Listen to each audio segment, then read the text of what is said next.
कि आप ब्यूटिशियन के तौर पर पहचान बना रही है, लेकिन अगर आपका सोशल मीडिया जाकर देखूं तो वहाँ इतनी चीजें हैं कि मैं उनका ठीक से नाम भी नहीं जानती।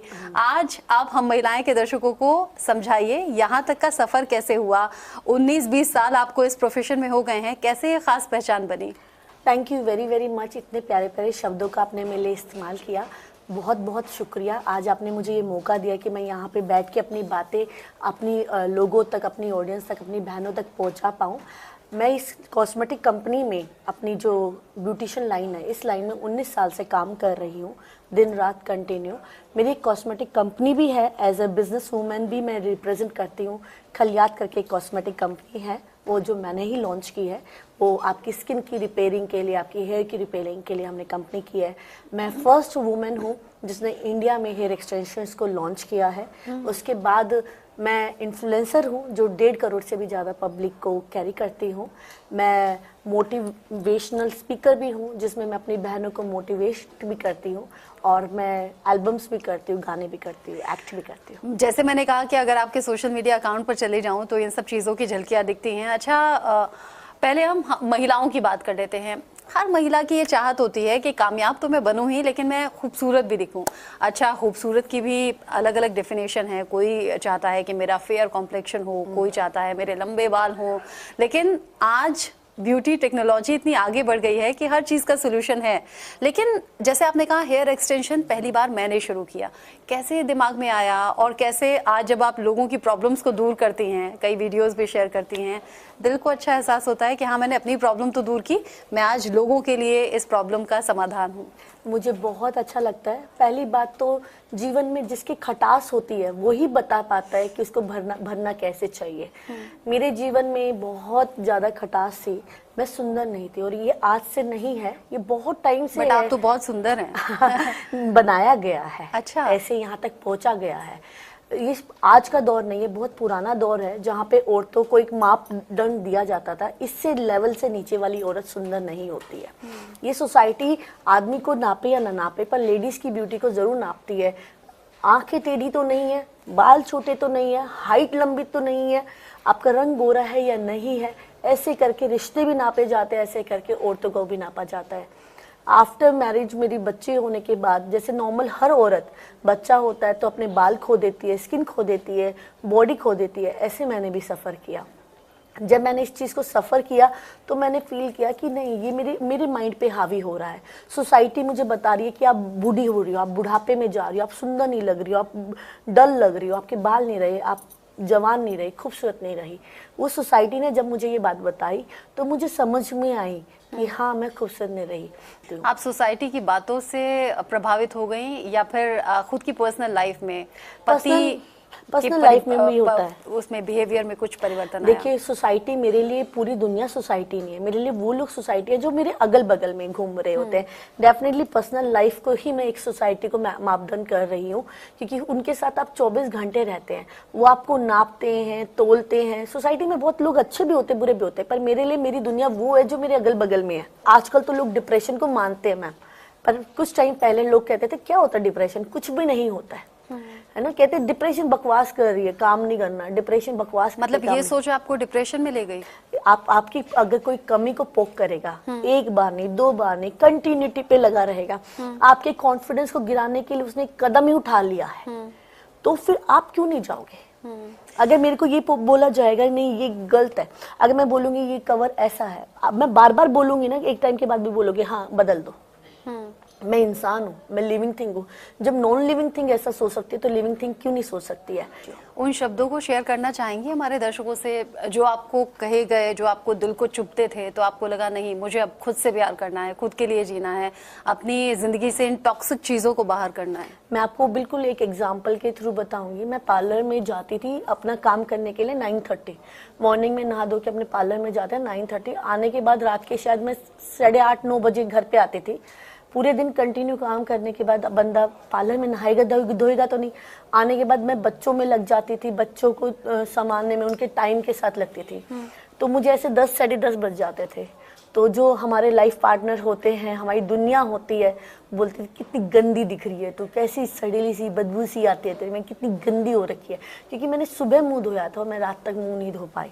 इसलिए आजकल मैं अपनी हर लेडीज को बोलती हूँ, तुमको मैंने टाइम बांध दिया, दिन में 3 बार मुंह धोने का है, कुछ नहीं होगा उस 3 बार मुंह धोने पे। ये होगा कि आपने वो 3 बार जब मुंह धोया तो आपने अपनी लाइफ के 3 मिनट अपने आप को दे दिए, तो आप साफ हो जाओगे। आपको बट आप काम करती थी, अपना ख्याल नहीं रख पाती थी, लेकिन जो कमाती थी वो तो घर में कंट्रीब्यूट करती थी। मैं अपने बच्चों को खुद पालती थी। अपने बच्चों के लिए मैंने A to Z उनको हॉस्पिटल से, जब मेरे बच्चा मेरे पेट में आया वहां से लेके आज तक मैंने सॉक्स के पैसे भी मैंने किसी से नहीं मांगे। लेकिन निशा जी, आपकी तो लव मैरिज हुई थी। प्यार के लिए तो इंसान जान कुर्बान करने के लिए तैयार हो जाता है। प्यार में जब धोखा मिला, क्योंकि आज तो मैं स्टूडियो में बैठकर आपसे बात कर रही हूँ, कुछ टाइम पहले मैंने आपका एक सोशल मीडिया पर वीडियो देखा था जिसमें आपका हाथ फ्रैक्चर था, आप रोते हुए अपनी ज़िंदगी के स्ट्रगल के बारे में बात कर रही थी और आप कह रही थी कि बहुत बड़ा धोखा मुझे मिला है और इसीलिए मैं अपने लोगों से शेयर करना चाहती हूँ। और अपने के नाम पर आप सोशल मीडिया यूजर्स को कह रही थी अपने,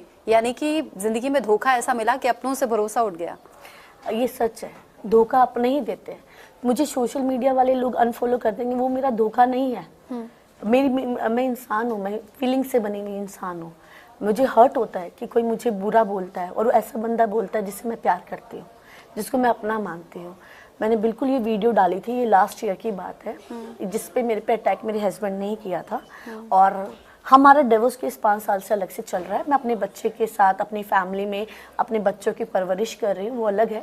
बट वो इनएथिकली मेरे घर में घुस के अटेम्प्ट किया गया था। हम दुनिया से प्यार की डिमांड करते हैं। मैं कभी नहीं बोलती वो गलत होगा, वो नहीं गलत होगा। कुछ गंदी चीज पे मैं भी नहीं बैठूंगी, उसको साफ करके बैठूंगी, वो बिल्कुल ठीक होगा। मैं उससे कह रही थी कि तुम मुझे प्यार करो, पर मैं खुद को तो प्यार ही नहीं कर पा रही थी ना। मैं खुद को टाइम नहीं दे रही थी। फिर मैंने अपने आप को एक्सेप्ट किया कि मैं जैसी हूँ, मैं नहीं चेंज हो सकती हूँ, बट इसको इम्प्रूव कर सकती हूँ। Accept yourself, but for the better improvement, not for adjusting your life. ऐसा नहीं।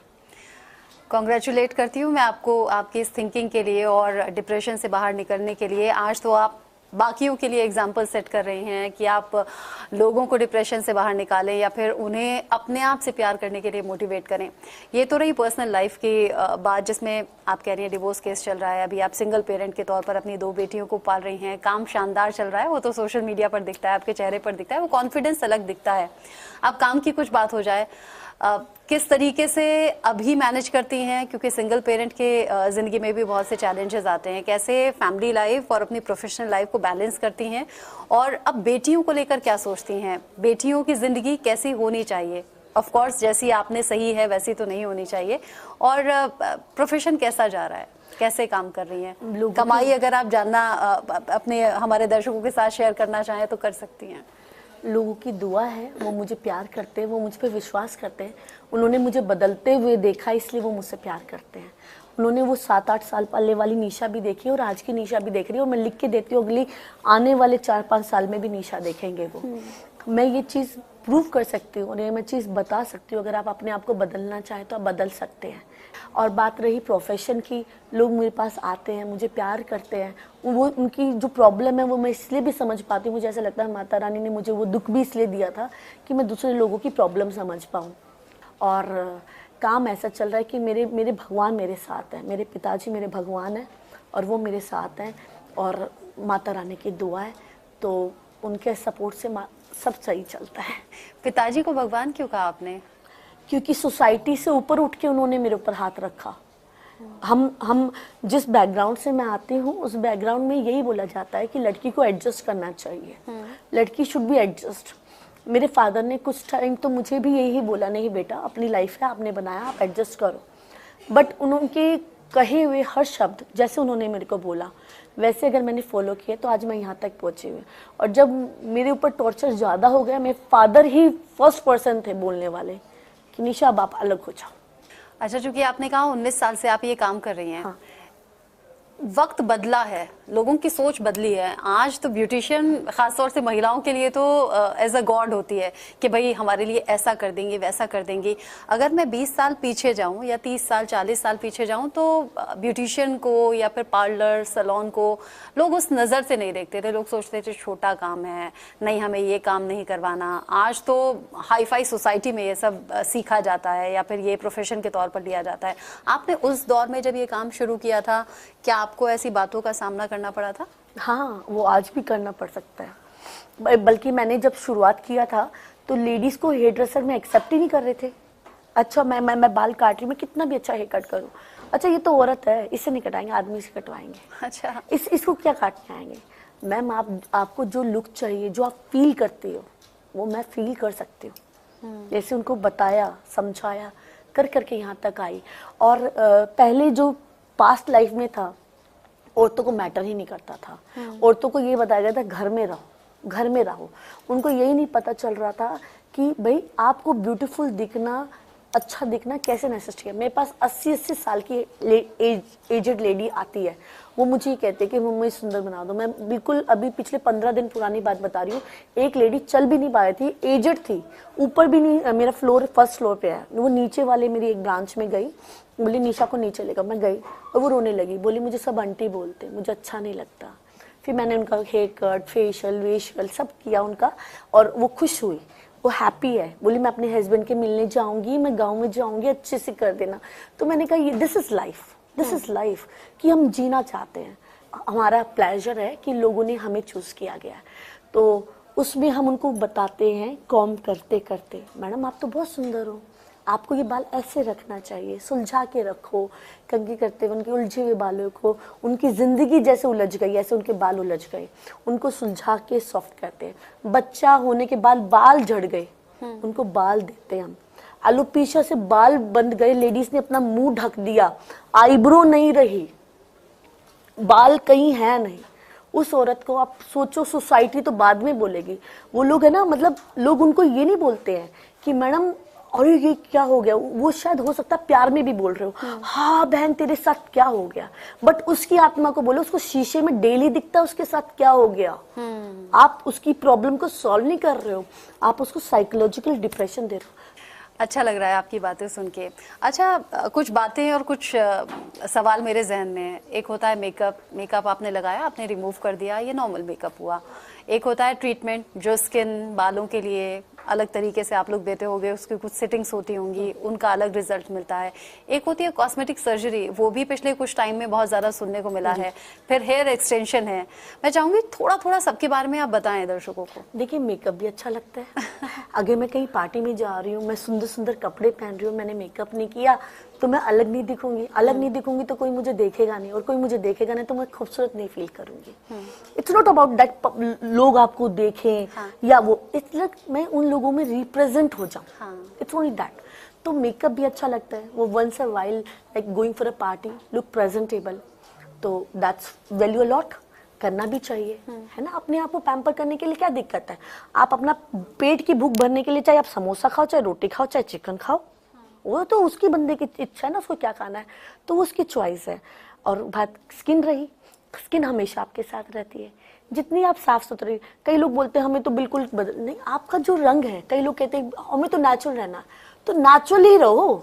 जो परमात्मा ने इवन करके भेजा उतना तो रख लो, जो भगवान ने दे रखा है उसका ध्यान नहीं रख रहे हो, यहाँ से गंद, यहाँ से गंद।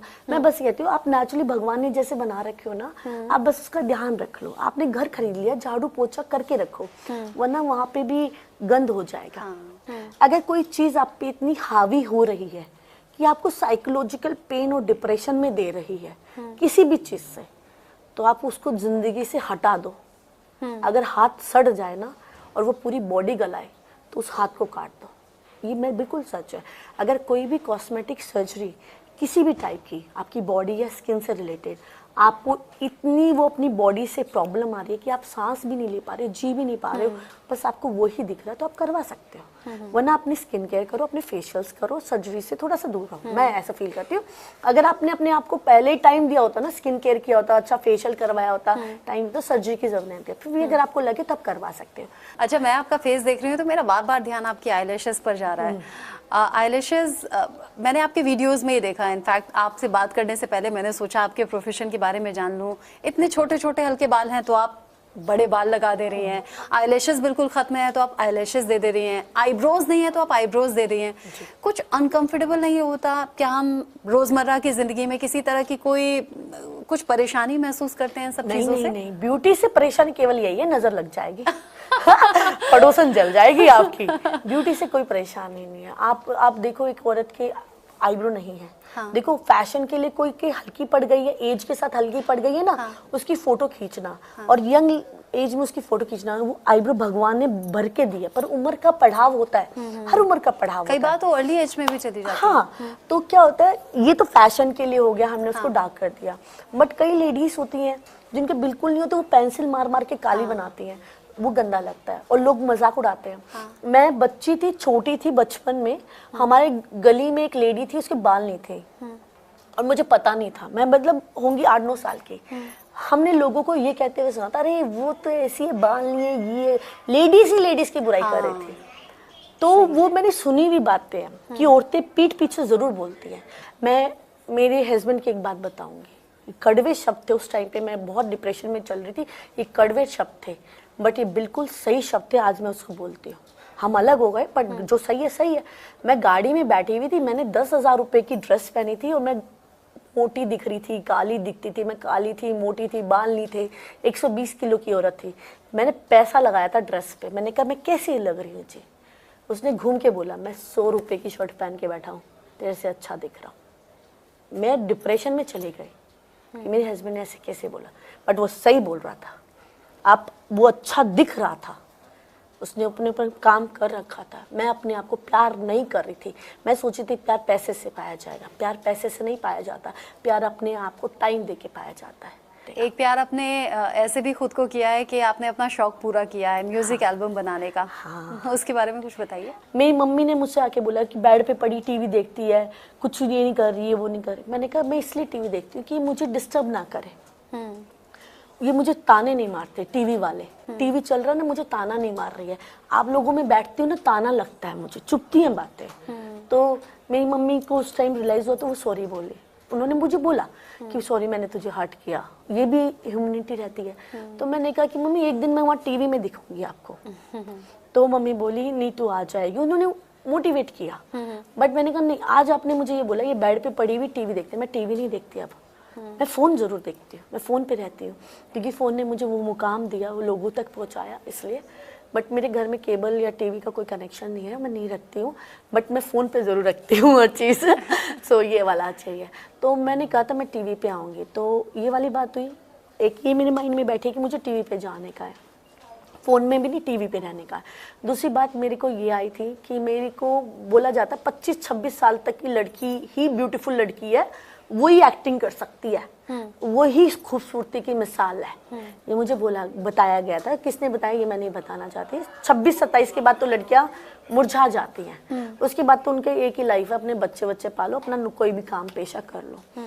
तो मैं 36 की उम्र में एक्टिंग करती हूँ और अपनी प्रोडक्शन हाउस में खुद हीरोइन बनती हूँ। जिसको हीरो बनना बन जाओ, मैं हीरोइन होंगी तो मेरा ये रूल है। तो मैं अपने आप को टीवी पे देख के, जब मेरा पहला गाना आया था तो मैं बहुत प्राउड फील कर रही थी, केवल यही कि वो टीवी पे चल रहा है मेरा गाना। और मैं जो लड़की बेड पे लेटी थी, आज 36 में मैं टीवी पे हूँ। लोग कहते हैं, मैं ऑनलाइन नहीं बोलती मैं 16 की हूँ, मैं 16 की हूँ तो लोग कहते हैं कि आप 16 की हो। मैं प्राउडली बोलती हूँ, मैंने अपनी ज़िंदगी के इतने साल दिए अपनी ज़िंदगी को, तो मैं 36 की हूँ और मैं खूबसूरत हूँ और मेरी 2 बेटी की माँ है और मैं हीरोइन बनना चाहती हूँ इस एज में। अच्छा लगा आपका खुद का अपने लिए प्यार देखकर, और मुझे लगता है कि जितने भी दर्शक हमारे साथ जुड़े होंगे उन्हें ज़िंदगी में इंस्पिरेशन ज़रूर मिलेगी खुद से प्यार करने की। मुझे भी मिल गई है। हम महिलाएं की आज आप खास मेहमान हैं, तो मैं कहूँगी कि आखिर में आप हम महिलाएं के दर्शकों को क्या संदेश देंगी? हालांकि आपने अपनी पूरी बातचीत में बहुत से संदेश दे दिए हैं, लेकिन एंड कमेंट। मैं केवल आप लोगों को एक ही चीज़ कहूँगी, इंडिपेंडेंट बनो, इतना स्ट्रांग बनो, अपने अंदर एक हुनर डालो। सोसाइटी को आप चेंज कर सकते हो, सोसाइटी आपको चेंज नहीं कर सकती है, और वो आप तभी कर सकते हो जब आप स्ट्रांग और इंडिपेंडेंट होगे। ये तो मैंने अभी आपको बताया कि आप अपने आप से प्यार करो, पर अपने आप से प्यार तभी होता है जब दो पॉकेट में पैसे होते हैं। जब पैसे कब होंगे? जब आपके हाथ में कला होगी, आपके पास हुनर होगा, आप कमा पाओगे। अगर आपने वो गवा दिया है तो अपनी बेटियों के साथ ऐसा मत करो। बी स्ट्रॉन्ग, अपनी बेटियों के हाथ में हुनर डालो, उनको एजुकेटेड करो और उनके साथ खड़े रहो। सोसाइटी से अपने बच्चों को मत जज करो कि सोसाइटी क्या कहेगी। कल को आपकी बेटी भगवान ना खालसा ऐसी मुसीबत में पड़े कि उसके ऊपर भार पड़े। मेरे पास बहुत औरतें आती हैं जहाँ पे उनके हस्बैंड उनको सपोर्ट मतलब मारते पीटते, पर परिवार वाले भी कहते घर में पड़ी रहो, आपकी लाइफ वो है। ऐसा मत करो, अपनी बेटी का साथ दो। ऐसा सोसाइटी से अपनी बेटी को मत छोड़ो। और बेटियों को भी ये कहती हूँ, इंडिपेंडेंट बनो। पॉकेट में 2 पैसा होगा तब अपने आप से प्यार होगा, वरना नहीं होगा। So be independent, be strong, be honest, that's all. आपने बहुत सी